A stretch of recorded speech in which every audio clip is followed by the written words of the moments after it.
The digital এডুকেয়ারে আবারও সবাইকে স্বাগতম। আমি তোমাদের বাংলা বিষয়ের 2017 সালের পিওয়াইকিউ সিরিজ নিয়ে চলে এলাম। আগের একটা ভিডিওতে আমি আলোচনা করেছি এমসিকিউ প্রশ্নগুলো। এই ভিডিওতে এসিকিউ প্রশ্নপত্রের সমাধান নিয়ে আমি চলে এলাম। চলো দেখে নেওয়া যাক 2017 সালে এমসিকিউ কী কী প্রশ্ন এসেছে। প্রথম প্রশ্ন দেখে নাও। প্রথমে গল্পের থেকে তোমাদের এসএকিউ প্রশ্নর উত্তর করতে হবে টোটাল 19টি। প্রথম প্রশ্ন কি আছে, গল্পের থেকে প্রথমে 4টা প্রশ্ন থাকে, 4 অঙ্কে 4 নম্বর। প্রথম প্রশ্ন আছে, তপনের গল্প পড়ে ছোট মাসি কি বলেছিল। এই যে এটা জ্ঞানচক্ষু গল্প থেকে নেওয়া হয়েছে। জ্ঞানচক্ষু গল্পে তপনের গল্পটা তার ছোট মাসি আগে পড়ে। ছোট মাসি পড়ে তপনকে কি বলেছিল। তপনের গল্প পড়ে ছোট মাসি প্রশংসা করেছিল এবং একটু সন্দেহের সুরে জিজ্ঞেস করেছিল যে সে কোনোখান থেকে, এবং তার ছোটো মাসি প্রশংসার পাশাপাশি এটাও জিজ্ঞেস করেছিল যে গল্পটা কোনোখান থেকে টুকলিফাই মানে নকল করেনি তো। পরের প্রশ্ন কি আছে দেখো। পরের প্রশ্ন আছে, একখানি পাতা ছিঁড়িয়া দোমড়াইয়া মোস্তাইয়া জলে ফেলিয়া দিতে লাগিল। উদ্দিষ্ট ব্যক্তি কিসের পাতা জলে ফেলে দিতে লাগলো। এটা নদীর বিদ্রোহ গল্প থেকে নেওয়া হয়েছে। এই পরের প্রশ্নটা নদীর বিদ্রোহ গল্প থেকে নেওয়া হয়েছে। এখানে চিঠির কথা বলা হয়েছে, একটি চিঠি। নদের চাঁদ কী করেছিল। উদ্দিষ্ট ব্যক্তি অর্থাৎ নদের চাঁদ তার পকেটে থাকা একটি পুরনো চিঠির পাতা ছিঁড়ে জলে ফেলে দিতে লাগলো। যেই চিঠির বিষয়বস্তু ছিল তার স্ত্রীকে লেখা বিরহ বেদনাপূর্ণ একটি চিঠি। পরের প্রশ্ন দেখে নেব এবার। পরের প্রশ্ন দেখো, ইহা যে কত বড় ভ্রম তাহা কয়েকটা স্টেশন পরেই সে অনুভব করিল। ইহা যে কত বড় ভ্রম তাহা কয়েকটা স্টেশন পরেই সে অনুভব করিল। ভ্রমটি কি? উত্তর হয়ে যাবে এই প্রশ্নটা পথের দাবি রচনাংশ থেকে নেওয়া হয়েছে। এই প্রশ্নের উত্তর অপূর্ব ট্রেনে প্রথম শ্রেণীর যাত্রী ছিল। এই যে যাত্রী অপূর্ব ভেবেছিল প্রথম শ্রেণীর যাত্রী হওয়ায় ট্রেনে তার ঘুমের হয়তো ব্যাঘাত কেউ ঘটাবে না। এটাই ছিল অপূর্বর ভ্রম বা ভুল। দেখো, অপূর্ব ফার্স্ট ক্লাসের প্যাসেঞ্জার হওয়ায় সে রাতে নির্বিঘ্ন সুখ নিদ্রার আশা করেছিল, এটাই ছিল তার ভ্রম।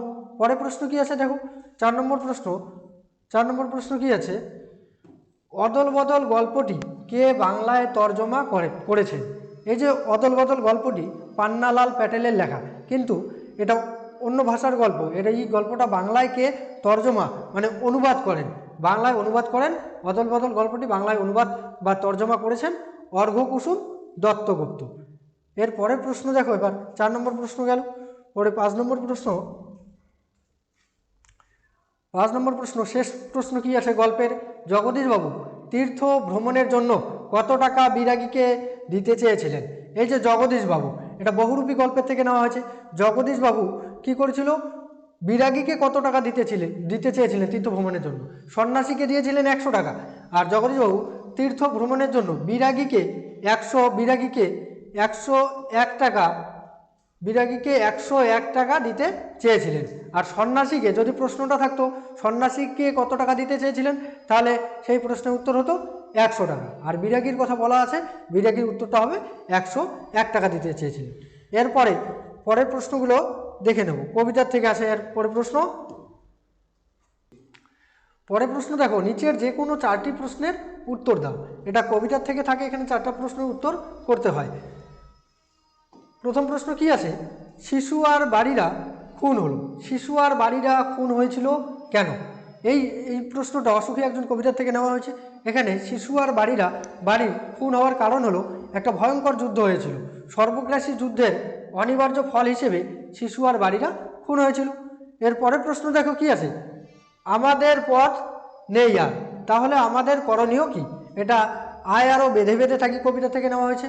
এই প্রশ্নের উত্তর হবে পথ নেই বলে আমাদের আরও কি সমবেত ভাবে হাতে হাত রেখে বেঁধে বেঁধে থাকতে হবে। কবির মনে এটাই করণীয়।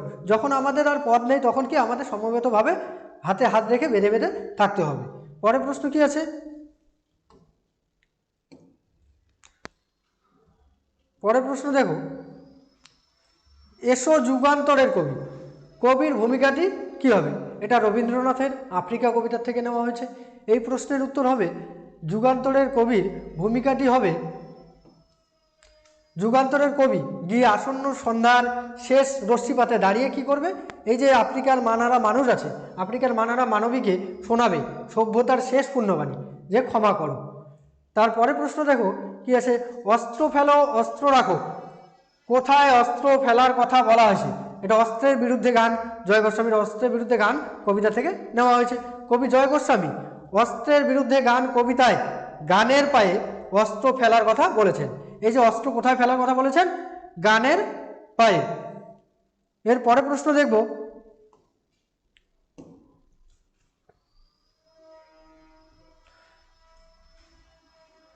পরে প্রশ্ন আছে, দেখিয়া রূপের কলা বিস্মিত হইল বালা, অনুমান করি নিজ চিঠি।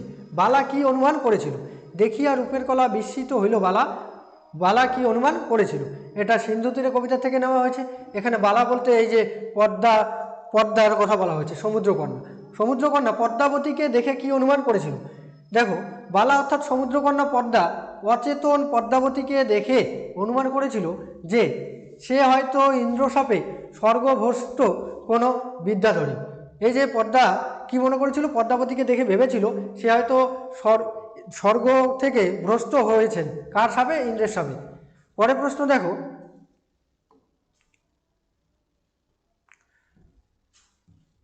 পরের প্রবন্ধ থেকে তোমাদের দুটো প্রবন্ধ আছে, প্রবন্ধ থেকে প্রশ্ন দেওয়া আছে। দেখো, যে কোনো তিনটি প্রশ্নের উত্তর করতে হবে। পরের প্রশ্ন আছে, প্রথম প্রশ্ন, হারিয়ে যাওয়া কালি কলম এ বর্ণিত সবচেয়ে দামি কলমটির দাম কত ছিল? দাম, হারিয়ে যাওয়া কালি কলমে বর্ণিত সবচেয়ে দামি কলমটির কত দাম? এটার উত্তর হবে, হারিয়ে যাওয়া কলমটির সবচেয়ে দামি কলমটির দাম ছিল 2500 পাউন্ড। দামি কলমটির দাম ছিল 2500 পাউন্ড। পরের প্রশ্ন কি আছে এবার দেখে নেব, 2 নম্বর, আমার ফেরার পথে কোনো পুকুরে তা ফেলে দিয়ে আসতাম। আমরা ফেরার পথে কোনো পুকুরে তা ফেলে দিয়ে আসতাম। বক্তা কেন তা পুকুরে ফেলে দিতেন? এই যে এটাও হারিয়ে যাওয়া কালি কলম থেকে নেওয়া আছে। এখানে বক্তা হলেন শ্রীপন্থ বা প্রাবন্ধিক। কি করতেন, তার হোম ট্যাক্সের খাতা জন্য ব্যবহৃত কলা পাতা, হোম ট্যাক্সের জন্য কি আগে কলা পাতা ব্যবহার করা হতো।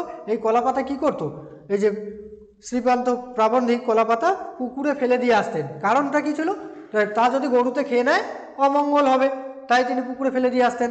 পরের প্রশ্ন দেখো কি আছে,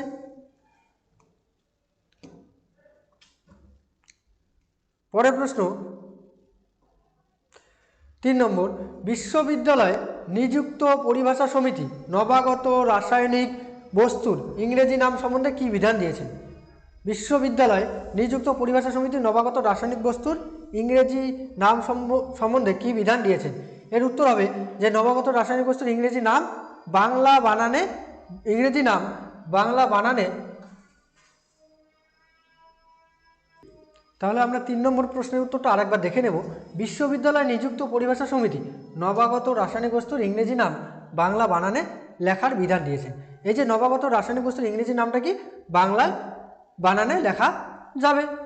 এর পরের প্রশ্ন কি আছে, 2, 3, 4 নম্বর, পরিভাষার উদ্দেশ্য কি? এই যে পরিভাষার উদ্দেশ্য কি? পরিভাষা আর আসল উদ্দেশ্য হলো ভাষা ও ভাবের সংক্ষিপ্তকরণ, ভাষা ও ভাবের সংক্ষিপ্তকরণ এবং অর্থ সুনির্দিষ্ট করা। এর পরের প্রশ্ন এবার দেখব,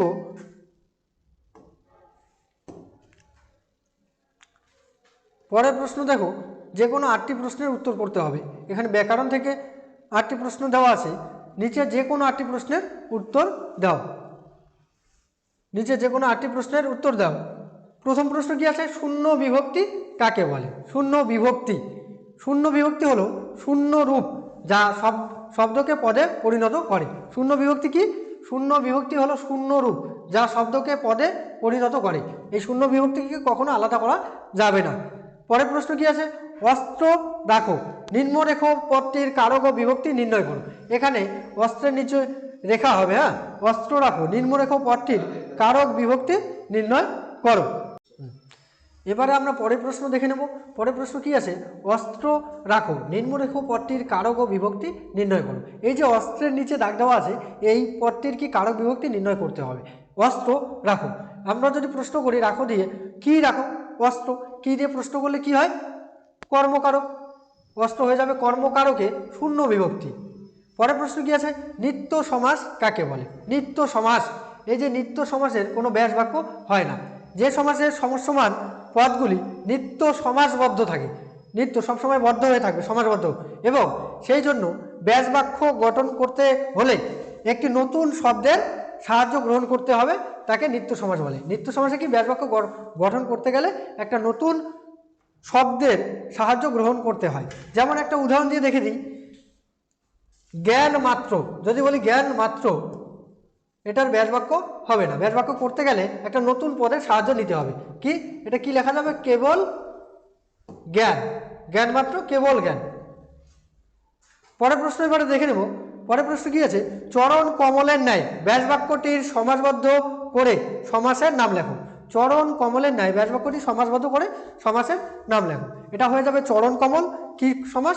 উপমিত কর্মধারয় সমাস। চরণ কমল উপমিত কর্মধারয় সমাস। এবারে আমরা পরের প্রশ্ন দেখে নিই কি আছে।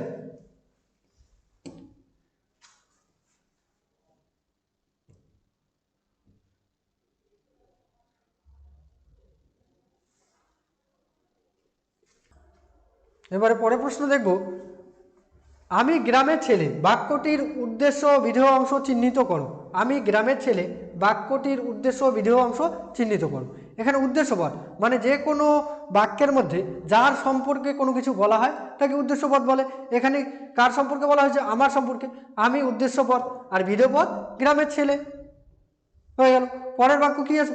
পরের প্রশ্ন, একটি অনুজ্ঞাসূচক বাক্যের উদাহরণ দাও। অনুজ্ঞাসূচক বাক্য আমরা কাকে বলি? যে বাক্যের মধ্যে কোনো আদেশ, উপদেশ, অনুরোধ বোঝাবে তাকে অনুজ্ঞাসূচক বাক্য বলা হয়।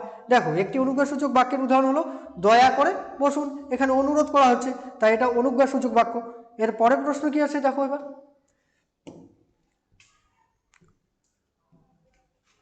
পরের প্রশ্ন, কর্তৃবাচ্য থেকে কর্মবাচ্যে পরিবর্তনের অন্তত একটি পদ্ধতি উল্লেখ করো। কর্তৃবাচ্য, একটা কর্তৃবাচ্য থেকে কর্মবাচ্যে পরিবর্তন করার একটা পদ্ধতি। কর্তৃবাচ্য থেকে কর্মবাচ্য করতে গেলে কি করতে হবে? একটা নিয়ম হলো দ্বারা দিয়ে প্রভৃতি অনুসর্গ ব্যবহার করতে হবে। একটা বাক্য লিখে দেখিয়ে দেই, যেমন রবীন্দ্রনাথ কর্তৃক গীতাঞ্জলি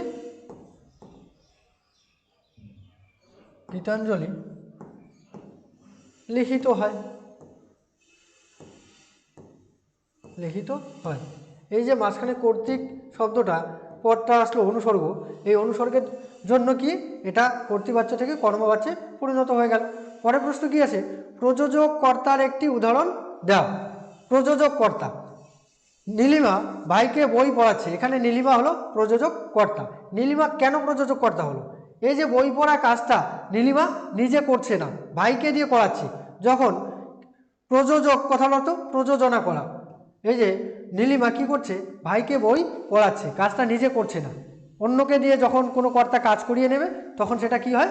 প্রযোজক কর্তা হয়। পরের প্রশ্ন দেখো, অসিতবাবু আর কোনো প্রশ্ন করলেন না, প্রশ্নবাচক বাক্যে পরিবর্তন করো।